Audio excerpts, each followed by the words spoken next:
ओम हर हर महादेव शिव शंभो बाबा धवलेश्वराय नमो नमः।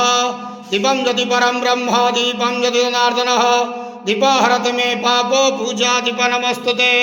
अहे धवलेश्वर महाप्रभु संसार सुगिरकंदु। आज पवित्र वैशाख मासर शुक्ल तृतीया अक्षय तृतीया रे समस्त श्रद्धालु भक्त मानक आशीर्वाद करंतु, मनस्कामना पूर्ण करंतु, कर्म क्षेत्रोन्नति करंतु, ग्रहरिष्ट खंडन करंतु, जगतर मंगल करंतु, विश्वर कल्याण करंतु, आपणकर नाम विख्यात करंतु, सेवकर डाक श्रवण करंतु, समस्त अग्वावसा भक्त मानकर मनस्कामना पूर्ण करंतु। महाप्रभु धवलेश्वराय नमो नमः। संसार सुखी रखंतु आनंद जवार हरि बोलो। आज पवित्र अक्षय तृतीया रे समस्त श्रद्धालु भक्त मानक आशीर्वाद करंतु आनंद जवार हरि बोलो। हर हर महादेव शिव शंभो। महाप्रभु धवलेश्वराय नमो नमः।